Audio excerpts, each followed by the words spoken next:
titles. The basketball gods were cruel to the Utah Jazz. Back then, the basketball gods were good to Akeem because Michael retired, and here was Houston. And Daryl is joining us via the Coward Global Satellite Network. Well, I know Daryl has been doing social distancing because I see that beard, and I know you have mostly been at home. So let me start with this. I heard you could not watch The Last Dance because it was too painful for you. Is that true? That's absolutely true. So I grew up in Cleveland. I would add the Cavaliers on that list of Utah Jazz. We were in my head when I was a young kid, we were the best team in the league, and this guy Jordan kept knocking us off. I think they beat us 5 times in 8 years or something from the playoffs. So yeah, Scottie Pippen told me privately once. I asked him a question. I said, "Who's the best team never got credit?" He goes, "Cleveland was so physical and so long." He goes, "We struggled. It was so meaningful to beat Cleveland because it was a bad matchup. They were longer than us, and almost nobody was." Now, in the documentary that you did not see, Jerry Krause comes off pretty poorly. I've argued this. A GM's a tough job. You have a billionaire above you. You got to deal with agents all day. You got to deal with star players.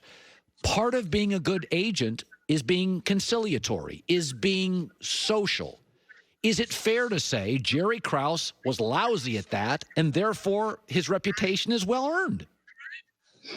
Well, he made a lot of good moves, so I respect that. He also came from baseball like I did. That was my where I came originally. And I spoke to him twice before he passed. Rest in peace, Jerry. But I would say, and I've said what you just said privately to people, if you have your best player not liking you, then you are not doing a good job by definition. That is, if you have a job in the NBA, that is job one. The other jobs are to get great players around them. But if you have your best player not with you, then that's gonna limit your ability to win. Now, Jordan was so amazing, and Pippen was amazing, and the other players were so amazing that they won despite that. But there needs to be a good relationship between ownership, the GM, the coach, and the top player, or I've not seen teams win. By the way, you're wearing a T-shirt. What's on the T-shirt right now? Oh, that's my Harden meme right there. Okay, there you go. So I said this the other day because there was a story that James Harden was not on a conference call with players. And I said, I've loved the NBA since 1972. I was the kid that collected basketball cards, not baseball cards. And I said, James Harden may go down as a better version of George Gervin. Posters, nickname, legend, scoring titles, but he's a little bit, to some guys, as a solo act, got his own shot, got his own move, and that's credible. You get rich, you get popular, and everybody loves George Gervin. But could I make an argument with Harden? It is possible that he is built, it's a different game. It's got a George Gervin quality, and that may not equate to tons of titles. Well, we're going to win titles, so then that'll kill your argument. That's my that's my plan. I would say the two stories have made me realize how hard your job is right now, Colin. One was the who's on the group phone call story because we got nothing else to talk about. The other one was, can you eliminate a teammate from your group text if they use Android? That was like a lead story. So I feel for you guys. Without live sports, we're hurting you. You guys are struggling for stories. So you don't necessarily listen. How often do you talk to James? What is your relationship? Yeah, we talk all the time. If you don't have a good relationship and he doesn't feel like he's part of what he's creating to win a title, he needs to be bought in and feel like he's a part of everything. And the good thing is he's incredibly smart, and so is Russell, and incredibly dedicated to the team. And we've had the incredible run that you just talked about at the opener, that is just short of a title so far. A big part of it is just how smart and how how much James wants to win and how much he feels bought into everything that's being done here. Daryl Morey, Rockets GM. So I ask people this all the time when they're part of something unique. Moneyball's my favorite sports movie of all time. The Billy Bean story. I've read the book, Michael Lewis. I love it. I've said I'm into analytics, but I also believe you have to acknowledge manalytics, that you're dealing with people. Don't reduce them just to numbers. These are young men who they got some ego and they got some pride. Don't reduce them to numbers. But I want you to take me back because you've been on the forefront of this analytic drive. What was the car ride, the day, the moment, the practice, the moment, Daryl, that you said to yourself, wait a minute, the three-point shot is not used enough. There had to have been a moment, a plane ride, a book, a graph. Do you remember what it was and where it was?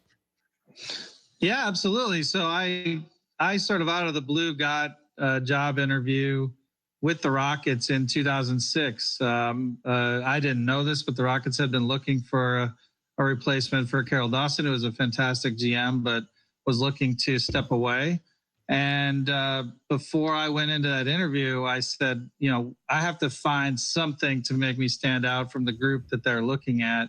And obviously, it wasn't like shocking to know that 3-point shots are worth more than 2, and you could look at the percentages. That wasn't the thing. The biggest thing was like looking at it in a systematic way and seeing things like if you go 2 for 6 from 3, it's the same as going 3 for 6 from 2. And there's an extra rebound in there that you can get as well. So there was such an inherent advantage that to build your structure around being efficient. And at the end of the day, that's your job. Your job is to score more points than the other team. And you need to do that every time down the floor. So shooting more threes and preventing them. And Jeff Van Gundy, to his credit, in my first year, we led the league in 3-pointers in the very first year that he and I worked together when I came to Houston. Jeff's sort of like an underrated sort of understanding of all these things, and no one talks about that team.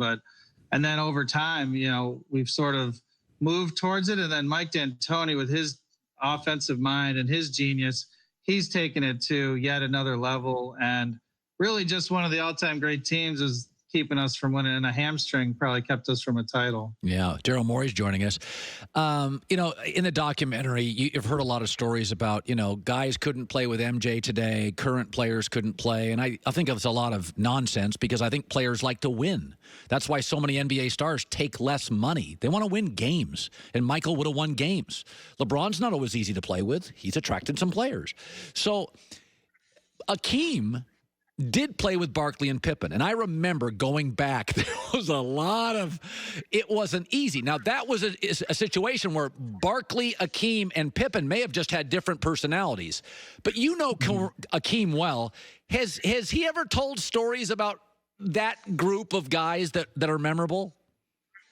He has, and I think Akeem would even say that he's gone through a transformation where he was maybe a tough teammate, more early. He was still, I know, tough on certain guys like Matt Bullard. He's told me a lot of stories as well. But yeah, no, the Barkley Pippen teams in particular, there are quite a bit of stories. I remember one, and I won't say who, like one of the players would say, all you guys, you need to stop going out late at night and show up on time. And whoever makes that speech is usually the one who's out the latest and doesn't show up on time the most.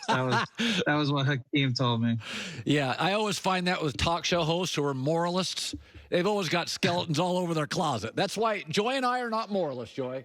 We go out late at night. Absolutely not. I barely sleep. Yeah. All right, Daryl Morey. It's okay, pretty unsafe to be a moralist because pretty much no one is. Thank you very much. Finally, let me ask this. Are you optimistic today about the potential for an NBA season? Very optimistic. I think everyone wants to play, players, owners, and obviously we have to do it in a smart way. But the momentum is there, and I think the only thing maybe holding us back now is that as things get smartly rolled out and opened up and the Bundesliga is playing, if there's some material setback, that could affect things. But otherwise, it's just a matter of when and how for us to play. Daryl Morey, it's great seeing you. Repping the Rockets, the James Harden shirt. I love that, and the Rockets hat. And we'll get him a razor soon. He'll shave soon. It's just a matter of Yeah, I time. definitely need a razor. And if I don't have to dress up, this is great. So Good seeing you, Daryl. thanks for having me on, Colin. You Appreciate bet. it. Smart guy, Rockets GM. We've all been spending more quality time with the family, hanging out together. Get to the grill. Rec Tech Grills. These are amazing. Game changer. RecTech Grills with an S.com. RecTech Grills with an S.com. These are, you can literally, on an app, you can start them driving home. Get the grill going. Fantastic. Joy with the news.